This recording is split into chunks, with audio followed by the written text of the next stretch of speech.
Bonjour, bonjour, bonsoir, bonsoir. Nabala nyonso ya la voix céleste. Mbote na bino mbote. Vous allez ebele. Partout dans le monde.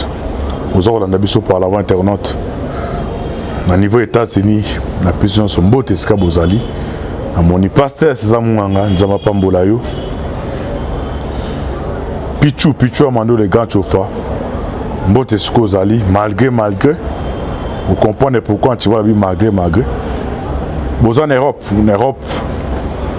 artiste Didier Lacoste Mbote vous allez pe ba abonné makasi yepe malgré vous en Asie Océanie en Afrique sans oublier en République démocratique du Congo. C'est toujours votre humble serviteur Moïse Mao Kantibal. Imiso bolingaka, imiso bolandaka. Tolobate, auto mesana kopesa bino ba actualité politique en temps réel boyeba. Toza wapi, tozo kende wapi, tokosuka wapi. Merci à Ndeko ma caméra John Maboke Bende. Ndeko Alvi Béalé, c'est naturel, Cécile Mboko, la effectivement de Bassiara. De tout le toujours Lola les akufuta simatokoloba Zambé à Botorozoye wapi. Vous continuez à prier ma casse pour le monde, vous priez pour la RDC. Vous ça peut être prier pour la Bissonde tout le toujours Congo Oyo. So Kinzambe te mbele tokosuka wapi. Ndenge to sina kontana biso na bino.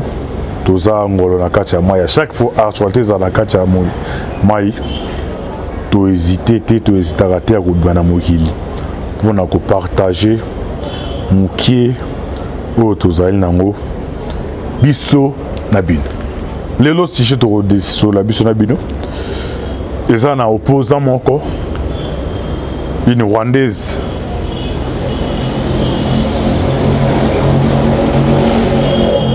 à sa sortie médiatique à ce qui concerne les relations entre Kagame et Kabila. Bolanda yango opposant wana comme on est Justine Oumana si somana Boka alobinini na relation entre Kagame et il faut Kabila la vérité na ba Congolais. Toroche la bino awa. Na ko balancer bino pe voice audio ya révélation ya ma secret où ezali entre Macron na Kagame boyeba pourquoi France aza ko s'afficher te aza toujours sima ya Kagame ndenge antibala kota na kacha mai na tomber na voice moko boyeba awa pourquoi France aza sima ya Kagame. Ils ont des biloko sur le permettre toko partager en biso na bino.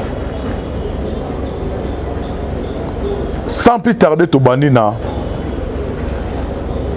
déclaration ya opposant à Kagame. Opposant Kagame à l'Obinin. Et on a eu bisaka bandeko makambo oyo ekomi siko ya na Congo mieux vota bato ya la muka ya Fayulu balobaka mais oyo ba dirija kimboka lobi soki baza ko lobanga na mona ngo eza sous politique te ekomi kindoki au monde appena un jeune homme politicien à cravate à l'écran plateau pour le bakeno ba congolais ba osenga et tout ya Kabila. Et puis il y a d'autres Congolais où bakomi ko kuwa na bango bakomi ko ça la comparaison. Est-ce que Congo architecte ou ça y fondation ça la fondation ndengeni. Bande ko belé ba Congolais be bazo mon architecte ba mon ara deuxième architecte ou akoda aluka kuta découvrir fondation ezaki ndengeni.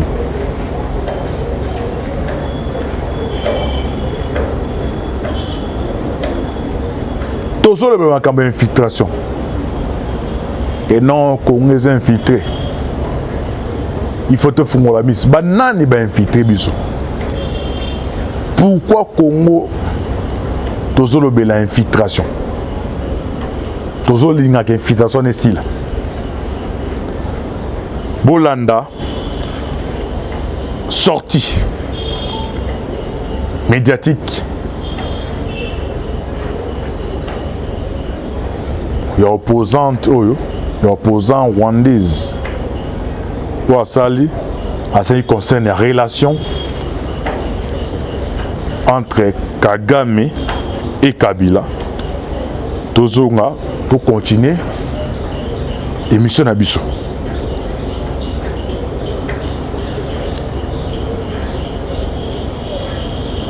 L'opposante rwandaise, comme on est Justine Abimana, Aza Outou,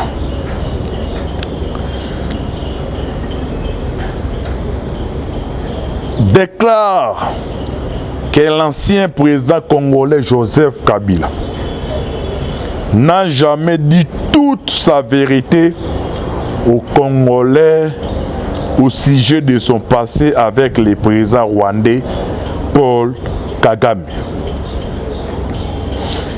Il s'est occupé de sa propre sécurité en laissant celle des Congolais au groupe rwandais. Paul Kagame et James Kabarebe avaient les pouvoirs, donc ils avaient les pouvoirs de révoquer ou changer les commandants de FARDC. Bande konangai na bande la déclaration oyo. Donc mon alobi que non so moni motu ya PPRD. Au cadre de oaza sympathisant. Alors du courage pour la télévision ba que non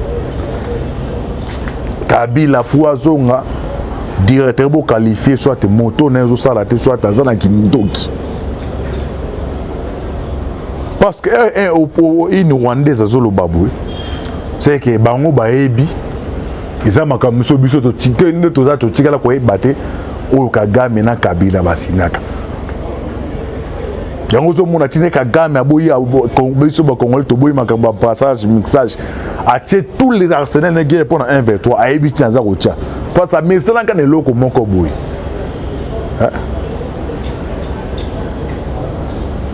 Na répété na limbo asko na lingala.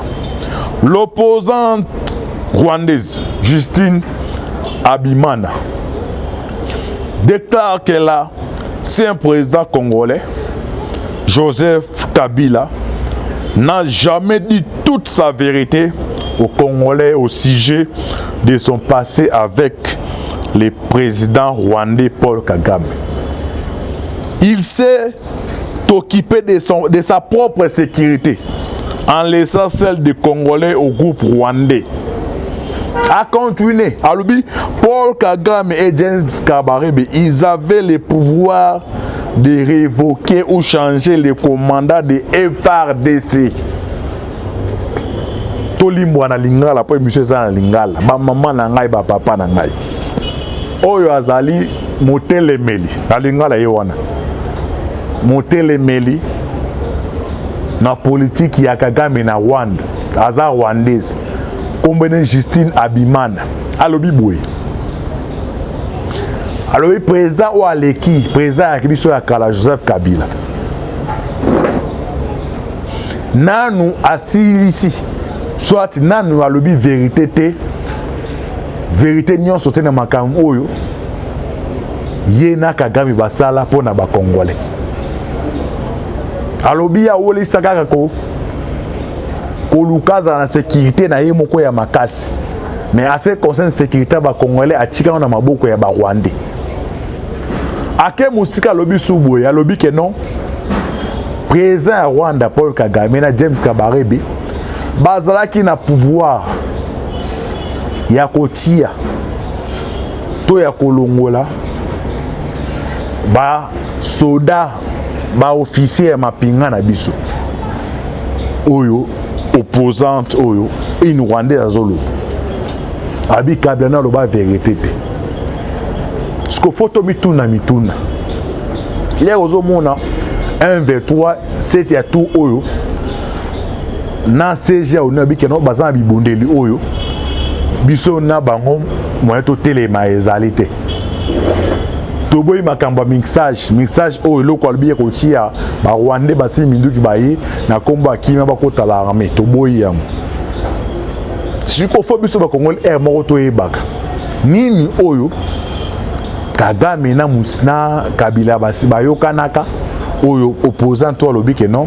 opposant oyo alobi nanu alobi ba vérité nyonso wana te mais okomona na plateau ya télévision na chaîne ya YouTube moto bino tu bandeko bolanda boyebi ke o azali moto ya Kabila o asala Kabila mais azozwa courage ya kopesa leçon na pouvoir oyo toboyi te eza na bafai na yango mais oyo bango basalaka ya 18 ans yango opposant to alobi faut Kabila lo ba vérité na peuple congolais nini oyo ye na Kagame basala parce que awa to pousa mo makanisi molai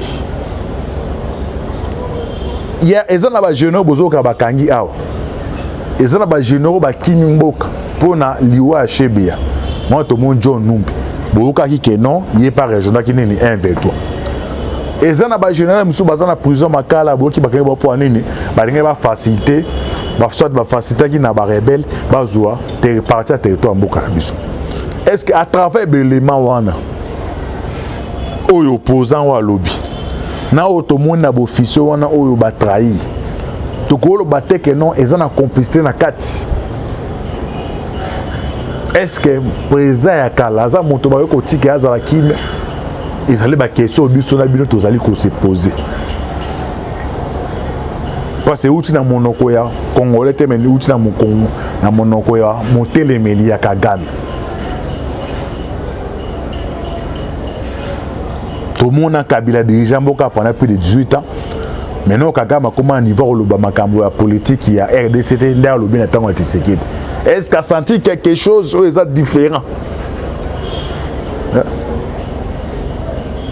na oya zaki na ngoli boso amoni différence ton ndenge nini eza moto na pe efobiso to mitunaka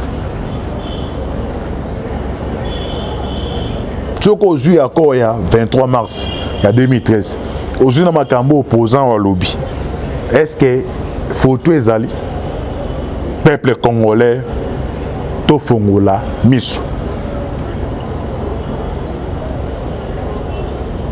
mapona makoya il faut tout koyeba nani okopona nani oyo okopona te tokoti na deuxième partie ya voice ya audio na ebisa na balancele bino boye ba relation ezali entre président ya France Macron Emmanuel Macron na Paul Kagame na beta bino masolo oya société ya Coltan oyo ba français ba ingénieur français ba coopéra minière ya France ba yakati ba tiko na ba tyango na niveau ya Rwanda ya Coltan OK Rwanda za na Coltan parce que Coltan zo akazu utaka wapi na RDC azo akaronde nini à travers ba rébellion nana finance akai na kati ya voice audio oyo bandeko to ça très attentif to landango na milimie manyonso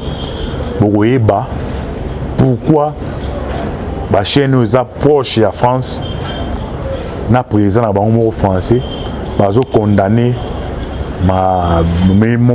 misala ya mabe ya Kagame te ngana koloba mingi te émission toloba te toyelaka bino awa na ba preuve nazo balancer bino audio oyo tolandango na bokebi nyonso na lumière nyonso comme ça tokozonga to analyser biso na bino tozala très attentif tolanda yango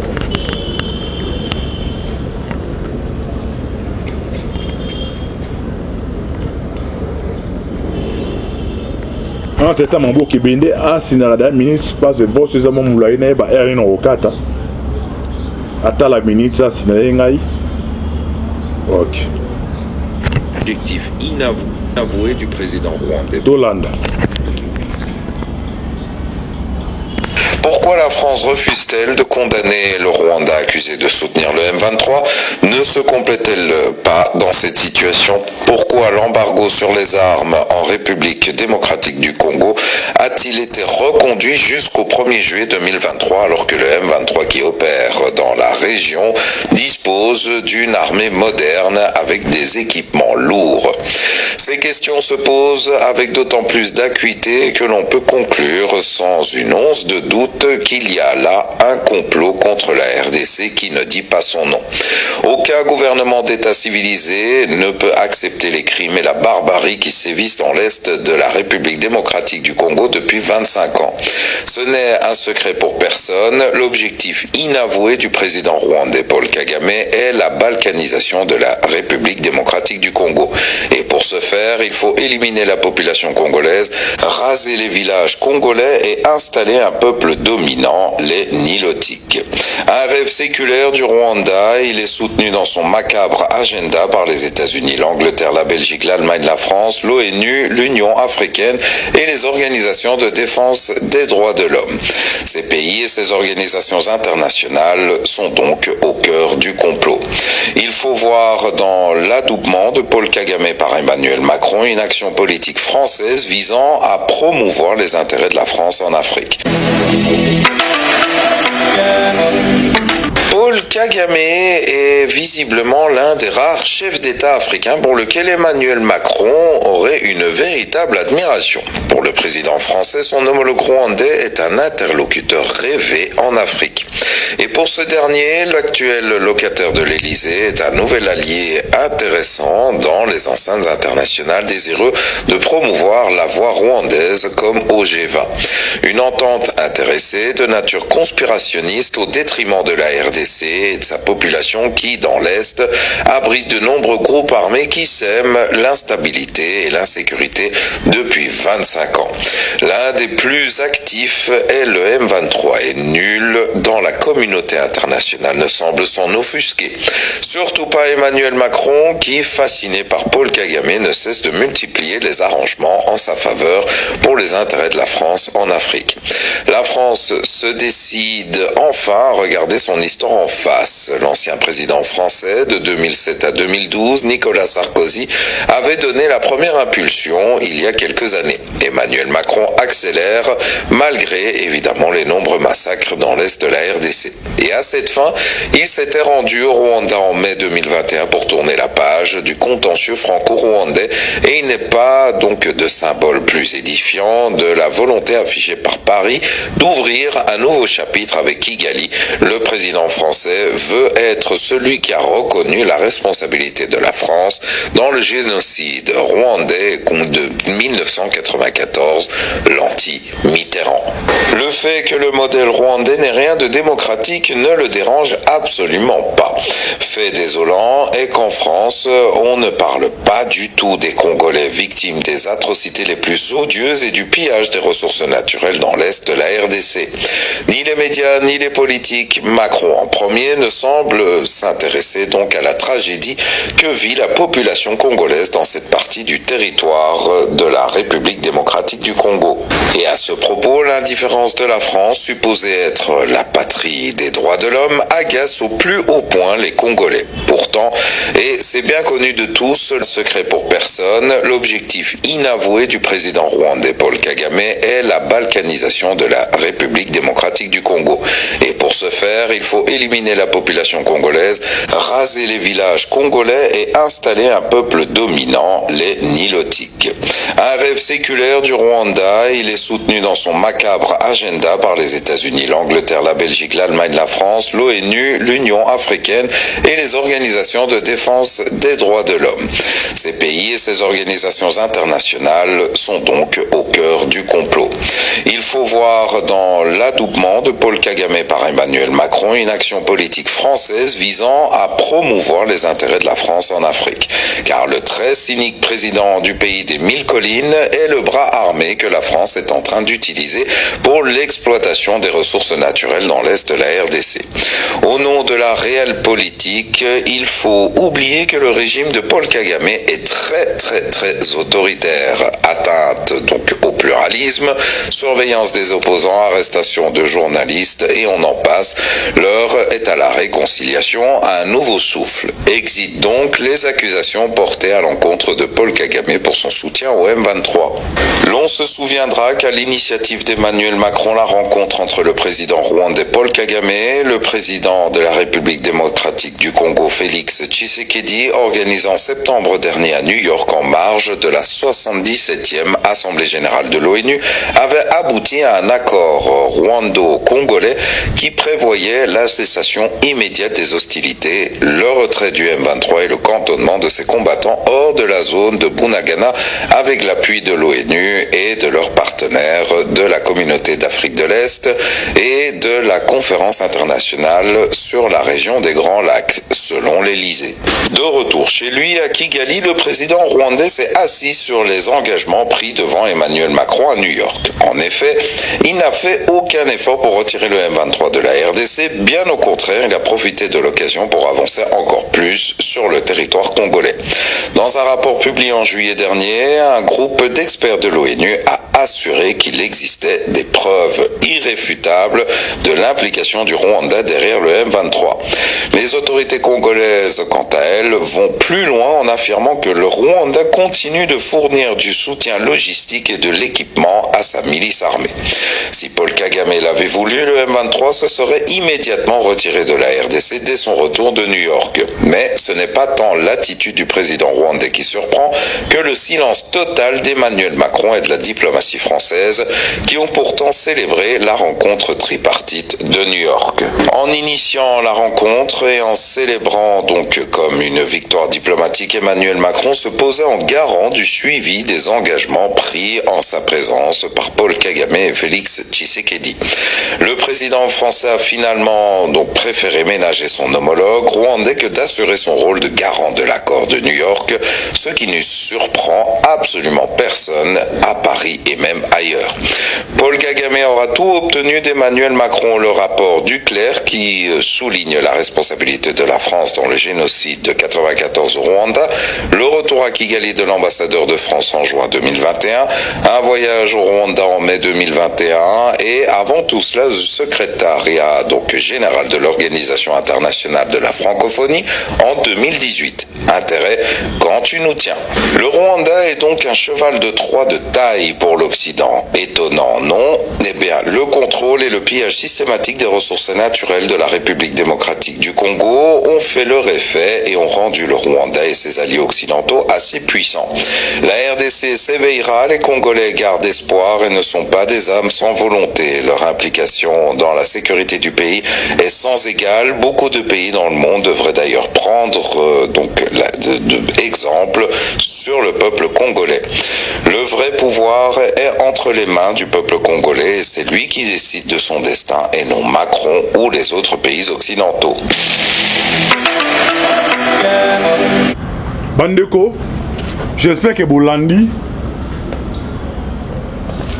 Voso Antibala tombé dans la carte à Maï. Beaucoup de Bandeko détaillé. Problème est en France ces années. Alors qu'il y a intérêt. Bande roulé à part des lions.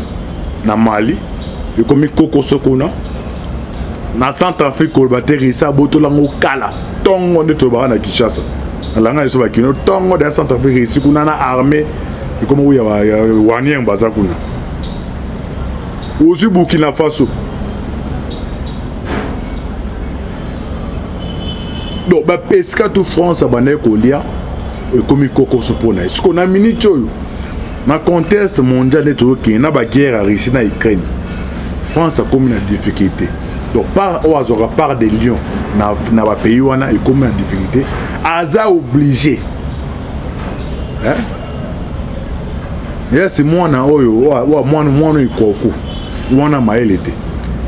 quand il s'agit à couper sur 5 $300 pour ne les laisser dans qui là ça couper ça dans France a comme siko doit obligé comme crise continue compter ces akoya il faut Lucas se réfugier pas payer pour na azu ba matière parce que durant guerre au est sur le mois 6 mois on a ba se retirer et France a un intérêt au yazu yozo mona na face ya boye a ko ngara te yango mona zu RFI France 24 tala ba ya ba chaîne na état na ba ba ko condamna kata mokolo moko te ba ko condamna te ba ko loba peut-être gloire ya phare de sora poussani de ça pour ici il s'agit intérêt à France les barbares politique les monde amité il n'y a que des intérêts donc batali ba pays ba mandozo à part de Lyon una koko se kobi misuri sa botoli ba wango alors ba se réfugier pas ya Kagame ba pesi minduki ozo mona boki ba balanda lo poto bolandia na vos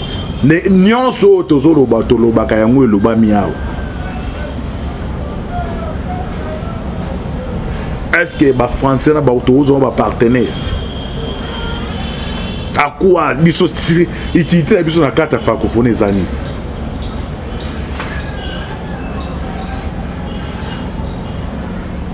Agressé, PC a dirigé le secrétaire général de l'organisation de la francophonie. Bollandais a nous sondé sur les collègues. France a un niveau même qu'on a influence. Si tu as se dépassé que nous coûtons Joe Biden. À part ma camétali il y a intérêt na en France en Afrique à lobby marambo ya est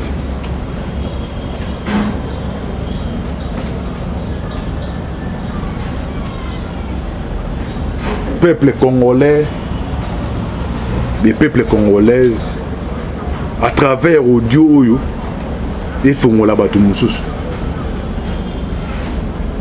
pato gana biso guerre ba les vrais perdent ça ba 1-23 pendant zana wilingo mano tala bu un loko te mais ba vrai gagnant Isaka Kagame sur le plan ba ya mbongo na ba pays wana bandu ah mais pas mi koltana oyo 1-23 zaki parce que o bunaga na zaki wana o tu bazwa keke na ba intérêt ya mboka na ba so nini oyo RDC to sala pas to identifier ba on date to binisi ba on a poisa.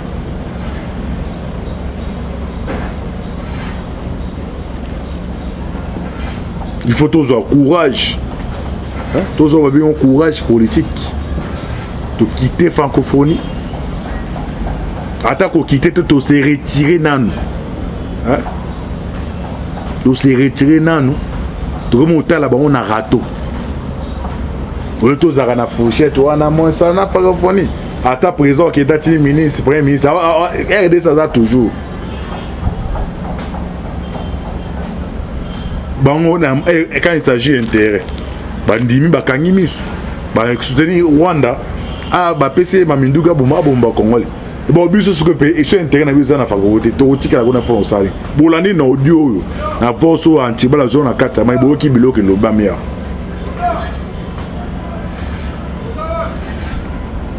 est-ce que ça partenaire ko to za sunai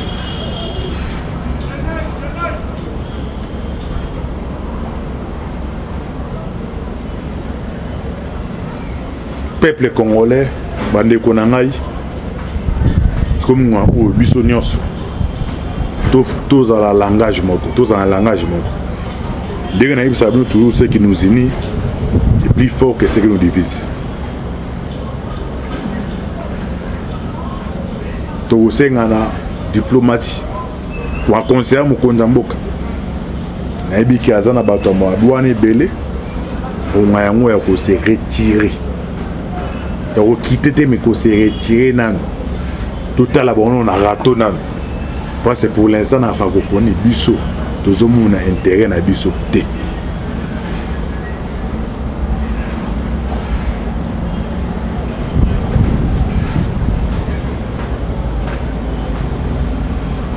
et vous attendez la divergence c'était temps en Congo d'abord tu veux te tchaba ouvre ba to balancer notre déclaration ya opposant wana ya Rwandais wana eza pona bandeko musu ba soko musu bandeko ba comme ko envoûter bino bo mo bosa ma bio ba sala ya makasi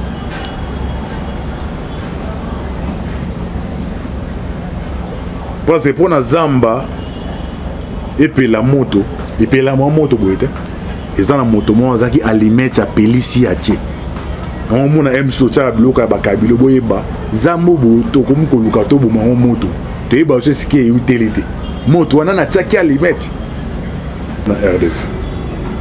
Merci à Nicolas, c'est ma caméra. C'est toujours votre humble serviteur Moïse Mao Kantibal. Affaire à suivre. Ciao.